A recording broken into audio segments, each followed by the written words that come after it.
and foremost, I saw someone in the chat say that Malachi Branham is very unclutch. I actually thought that Malachi had a pretty decent game, like a pretty good game. If you're talking about the turnover at the end, first off, the Spurs had so many turnovers. I mean, it was ridiculous. 25 to their 10. There's no reason we should have like even gotten to a double overtime with that many turnovers. Like, there's no reason. The only reason that keeps you in there, I think, is Wemby. He is a big part of everything. But Malachi, with that terrible pass at the end, he's super young. Like, I think we got to keep that in mind. Like, you can see a huge difference when Devontae Graham has the ball, or any other veteran has the ball, really. You can kind of see a difference there, right? Like, they're a little bit more patient with it. I don't think by any means Devontae Graham is a better like player than Malachi Branham. Like, I don't believe that for a second. But him being a veteran, it does help, and he did a really good job of being patient. And I mean, even Blake Wesley, there was one play in particular where it was like, dude, just wait for Wemby to post up. Like, be patient. You have plenty of seconds on the clock. Why did you immediately just give up and just get it out of your hands to Trey Jones? It's like, what are we doing? Like, the spacing was really poor at times. So it really just came down to us being a very young team. But I will say that the refereeing in this game was really terrible. Like, I will have the 76ers back on this one, okay? We got some really bad calls too. But man, the stuff that they were giving the 76ers, there's no reason the Spurs should have been in this game. I mean, really, I'm being honest here. There's no reason we should have been in this game, guys. The calls that they were giving or calling on 76ers were quite laughable. Was I happy with them? Yes, but they were pretty bad. It was pretty bad. It was the most tick-tacky. It was bad. And they did it with us too. Like, don't get me wrong, they did it with us too. But man, it's like they keyed in with the 76ers. It was rough. Now, Philly didn't do themselves any favors there. Like, the constant complaining and not getting back on defense really hurt. But once they locked in on us, it was done. Like, once they actually started playing defense, it was done. But yeah, stop complaining the Spurs are bad. I don't even know what we're talking about. I said the 76ers got the bad end of the officiating. I thought we got the good end of the officiating. Now, I'm just saying we shouldn't have been in this game at all. I'm not complaining. I'm saying we shouldn't have been in this game at all. But anyways, any takeaways? Let's see. We could talk about the negatives. Are like not even that negative, because it's just something we've been dealing with all season long. Just being young, making mistakes. It's gonna happen. Turnovers. You don't have enough talent on the court. You gotta get some more players. You need another point guard eventually, obviously. You need another defensive wing or some type of defensive wing. You need a backup center that can play defense. I don't know whether or not Zach Collins fits for this team going forward. I have no idea, but the Spurs are going to make a lot of changes. And I really think what you need most of is just guys with high basketball IQ. If I'm being honest, high basketball IQ is what I prioritize. I don't care about the athleticism. I don't care about I mean, obviously you got to have skill, but I guess I just care more about what's up there in your head, because honestly, Victor Wembanyama, I mean, him and Mamu look beautiful out there. The way that they play is beautiful. Yes, more Mamu and Chetty Osman. Chetty Osman as well. Even Trey Jones. Trey Jones made a lot of great cuts, a lot of great reads. Defensively, he had one play in particular where defensively it was very high IQ to stop Tyrese Maxey from even getting the ball. It was very impressive. You just need more high IQ players around Wemby, and it's going to be really deadly making those right, because Wemby's going to find you. You make the right cut, he's going to find you regardless. Like, he's a very smart player. Even that, oh my God, that's sick. It was a terrible pass by Malachi Branham, which I know what he was doing, but it was a bad pass by Malachi, and Wemby nearly missed, or nearly turned it over and did that behind the back, knew exactly where his teammate was. It was just beautiful. That was beautiful. It was like, oh my gosh. You get some guys with very high IQ and you're crack-a-lacking, okay? So, but the negatives are just things that's been negative. And guys, I hate to say it again. I'm going to say it again. I don't really care. Keldon Johnson, man. I mean, Keldon, I know there was a few plays where it was like, oh yeah, good job, Keldon. But guys, I don't know if he fits. I don't know. I think the Spurs are really, I mean, they already have before, but I think they're going to be looking to move him. I don't, this isn't working. Defensively, it was so bad. Keldon was so bad defensively. It's just getting worse and worse. I also found a metric that I wanted to show you. It's getting so bad. Keldon does not fit. He lacks defense. You need somebody with high IQ and can play better defense. Oh no, Ruru's here. Oh gosh, Ruru, no, leave Keldon alone, man. He already hurt his ankle and out for the year now. I know he hurt his ankle. I was tweeting this before he even like hurt it. I was tweeting at the beginning of the game how bad his defense was. It was bad. Like 76ers just attacked him every single time. I'm not gonna sit here and act like our team just has so much defense or anything. I mean, there were many plays that Keldon wasn't involved in, and they were still easy lanes to the basket. But I just don't think, like, basketball IQ wise, making the right reads defensively, it's nothing that I think Keldon really brings that's helping this team. I just don't really think, I don't think he fits. I just don't think he fits with the future. That's all I'm saying. He just doesn't fit. He doesn't fit. We've tried. I don't think he fits. I'm starting to kind of, I'm putting my foot down on this. I don't think Keldon Johnson fits with the team. There's no reason for me to dislike him. So if you think that there's like some strange reason for me not to like Keldon Johnson or some gripe I have against him or something personal, no, I actually like him as a person. I think he's really cool, and I hope wherever he goes, if he leaves San Antonio, that he's very successful. I hope that he's successful with San Antonio if they choose to keep him. But I just don't see how he fits, man. I just don't see it. I mean, the ball just moves so much better without him. And I think defensively is the part that really disheartening, because this was the season that he said, and Popovich said that his defense got to get better, and he said that he's going to be harping in on his defense, and it just hasn't gotten better. If anything, I feel like it's gotten worse. But I don't know. I just don't think he'll be here. We already know he will be moved for the right deals, but why keep kicking him while he's down? I mean, you're talking about kicking. I mean, I've been kicking Keldon when he was up too, so I don't know. When Spurs fans were saying that he's a star, I mean, I was like, no, he's not. He's a role player. Before we even knew we would get Wemby, I've been saying that. But yeah, it's just gotten worse. I truly did think going into the season though, he would benefit the most out of having a Wemby, right? I thought, okay, he's a decent catch and shoot player. It'll open up the paint quite a bit because Wemby has somewhat of an outside shot and he brings so much attention to himself. I really did think that it would help him. I even thought defensively that Wemby could take some of the slack that Keldon's struggling with, but maybe Keldon to come in and be a little bit better defensively. So, but that is not the case. He's just gotten worse and he looks worse with Wemby. I just don't think he fits. So he's going to be somebody that probably has to go. Maybe we can do another tier list soon. I mean, I'm going live tomorrow anyway, so maybe we'll do that. We'll do another tier list on who should be traded and just update it. I don't even remember how I had it laid out last time, but yeah, we need to take a look at that again. But anyways, I don't know. I know I don't want to harp on it too much. You guys know how I feel about Keldon at this point. So on the bad ends, the cons of the game, the bad stuff, every it was just inexperience. That's all. A lot of turnovers. But hey, positives.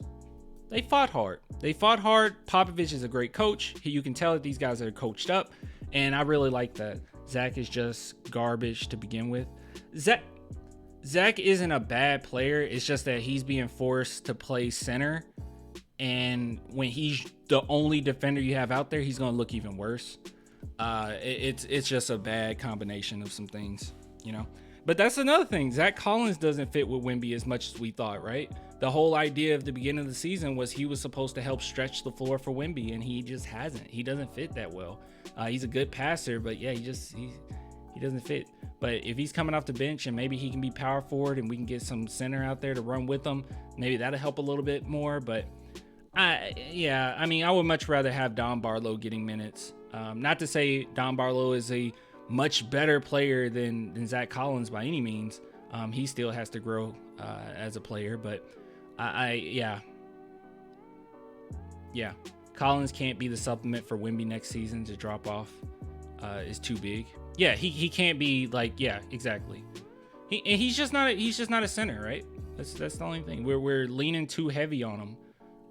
And maybe it'll help also if we get some other defenders, around Zach Collins, because he plays hard, Draft Zach. No. But yeah. Anyways, there was something else I was going to mention about this game.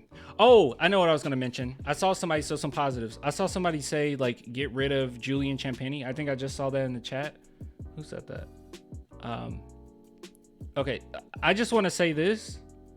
Out of the last few games, or maybe several games, Julian Champagnie's one of those guys, maybe even since starting, if I'm being honest, he's one of those guys where I don't necessarily think getting rid of him is necessary. I actually think he fits really well.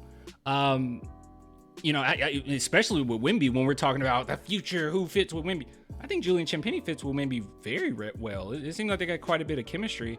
I think the only problem with Julian is he's starting. That's it. And that's not his fault. It's just the roster.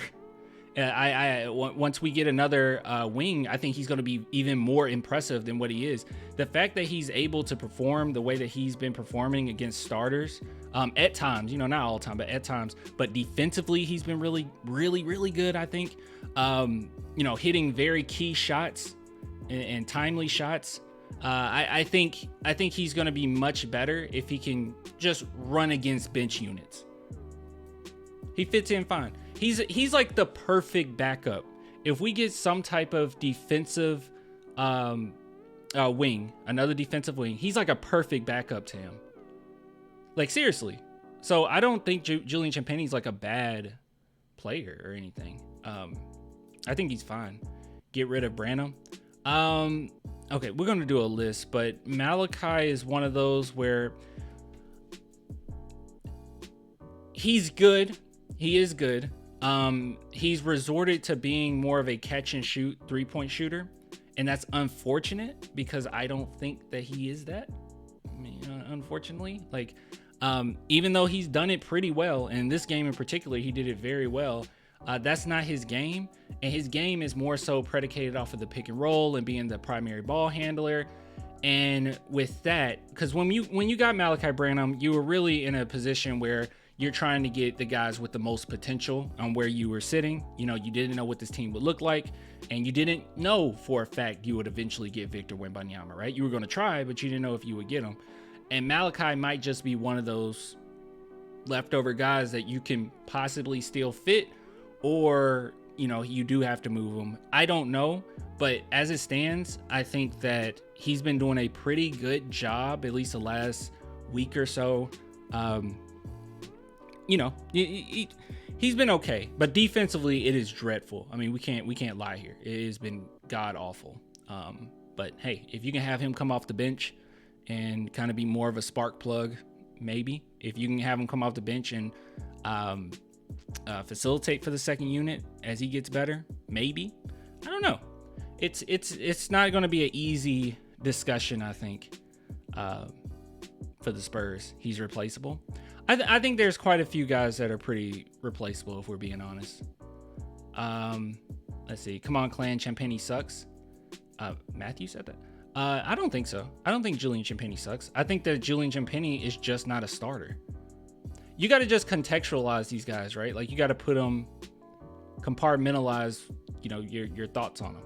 Like, If Julian Champagnie is supposed to be, like, our expectations was Julian Champagnie is supposed to be like the third option to Wemby, then yeah, obviously he sucks, right? But if you're trying to look at it as in, hey, does he play his role well? Does he make the right reads? Is he patient? Because he's usually pretty patient. Does he make timely shots? Does he play good defense? All those things he does. It's just that his talent level isn't on the level of a starting small forward. He's not that. He needs to come off the bench. And I think off the bench, he'll be way better. And most importantly, out of all the things about Julian Champagnie, he does fit with Wemby. Like, they play well off of each other. Julian Champagnie is a smart player. He plays smart defensively. He plays smart on the offensive end. He is a smart player. Now, is he, I mean, we're talking talent. I mean, I'm not saying like, oh, he got the talent level of I don't know who we want to throw out there. Malachi. I don't even know if his like offensively he's as talented as Malachi or anything like that, but he has some sneaky athleticism. He's a smart player. He fits with Wemby. That's all you can ask for. He plays good defense. That's a perfect guy to come off the bench. That makes it exhausting for the opponent if you have somebody like him coming off the bench. And he plays hard every single play as well. I agree. Keep Julian for next year because of his IQ. Yeah, he has high basketball IQ. He doesn't have bad. Like he's not a bad player. He doesn't suck. Oh no, I prefer Champagnie to Malachi all day. Yeah, I do think that Malachi offensively, his talent and potential is higher than Julian's. Like, I think much better than Julian, much higher than Julian's. But yeah, I do think that Julian fits with Wemby better than Malachi. Barlow has a good shot to becoming Wemby's backup. Not Wemby's backup, right? He will be. Well, I don't know. I don't know how this roster is going to look, but he'll be back up to probably Sohan. Chetty Osman over Malachi and Julian. Yeah, I like Chetty Osman, but I think that he's even more replaceable than Julian, to be honest with you. Julian's defense is what sets it apart for me. But I mean, Chetty Osman is cool.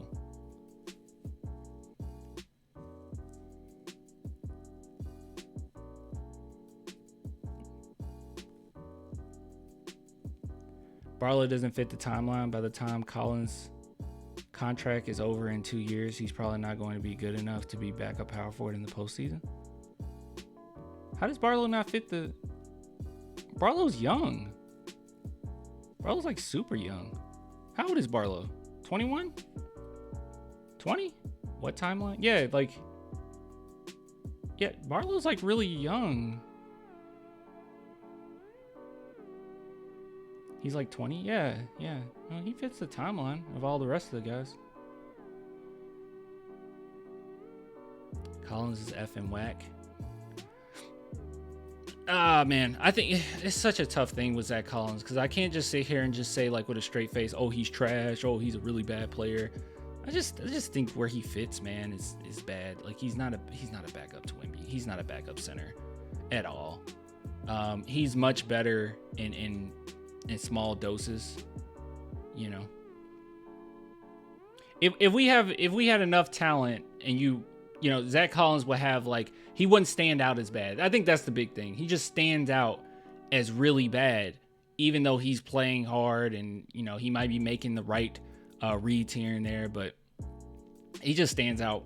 He just stands out as really bad because he has to be the primary defender off the bench, which is really tough. Because we all knew, even getting Zach Collins, we all knew he wasn't like a defensive center. Come on. You see, Collins was not meant to be backup center. His role changed when Bassey got hurt. Yeah.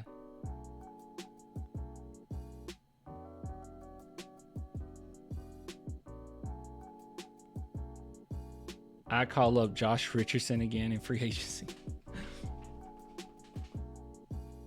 You say, I agree, Alex. What did Alex say? We got to get rid of Collins and keep Barlow, in my opinion. Yeah, I mean, look, I think Don Barlow definitely needs to be power forward. You know, we don't want him being center. If the Spurs believe in Bassey and think that he can stay healthy, I say keep him. But if not, just try to get you another defensive center. Main thing this offseason, I think you need some more defenders. You need a defensive wing, most importantly, backup defensive center. Yeah, I think you're a little bit better. Y'all don't remember, Spurs fans do. I'll call it Jonathan Simmons. You don't want Jonathan Simmons. Go look up Jonathan Simmons' recent highlights. He is not the same Jonathan Simmons. All that athleticism, yeah, that's not there no more.